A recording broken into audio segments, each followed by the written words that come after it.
Hi, Larry. Hey, Graham. Hi, my name is Graham Resnick. I'm a filmmaker, writer, director, sound designer, and I started working with Larry Fessenden about 10, 15 years ago through my friend Ty West, who I grew up with, and have done a lot of sound design with on his films. And he was producing Ty's films at the time, and Ty introduced me to Larry. Larry produced my first feature, and we've written together on several projects. My name is Larry Fessenden. I'm a filmmaker. I run Glass Eye Pix, which is an independent production company out of New York. We make indie movies, a lot of scary movies as well. I got a call to audition to write this video game. And I called my pal Graham Resnick because Graham is a gamer. And while I thought I could offer something to the idea of writing this multi-branching story, I knew that I would want Graham's expertise as a lover of gameplay, since I guess games were started. So and just as a lover. And as a lover, yes. Which is why there's so many sex jokes in the game. There was one Italian website that did say the Larry that's Fessenden right. and Graham Resnick, the two lovers behind Until Dawn. Come here. Maybe I know how to handle you too.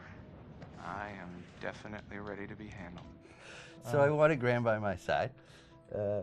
Yeah, and we got the gig, and it's been an amazing ride. Oh, hell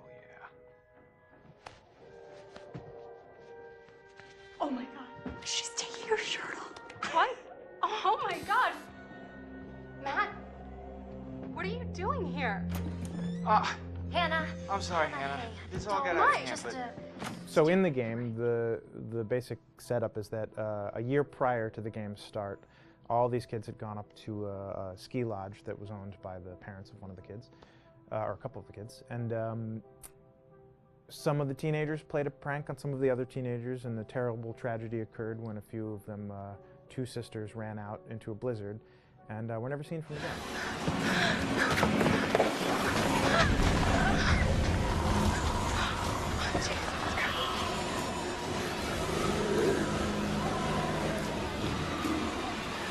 So now, a year later, this is kind of torn apart, this group of friends. They've gone through some trials and tribulations in the past year. The brother of the two girls has had a lot of psychological issues, and to kind of help him cope and help them all get over it, they all returned to the lodge a year later, back up on the mountain. And the idea is to get over it, but... the healing does not begin. Yeah, and these kids are all trying to find themselves. They've been through a trauma, but in general, they're just teenagers trying to figure out who they are. So they're all kind of falling into the patterns, the stereotypes, the characters they see on TV and in the movies.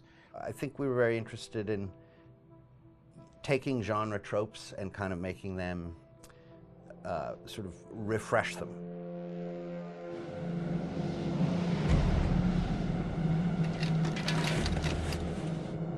Hey, did you see that? Dad said it'd just be us this weekend. We're familiar with how slasher movies work. Most people have seen some horror movies, and we have established notions and preconceptions about the roles of the players in horror movies and how they talk and how they get killed and how they have sex.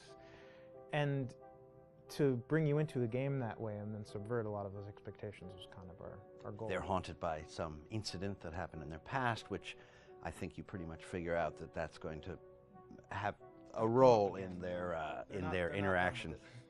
Yeah, so I think what was fun was we take some sort of stock characters and we try to give them some shape, but at least at the beginning they're recognizable in the way of groups of friends. There's the jock and the bitchy girl and the rivalries between everyone. And oh my gosh, and really fun characters too. Like we just had so much fun living in the minds of these characters through writing the script.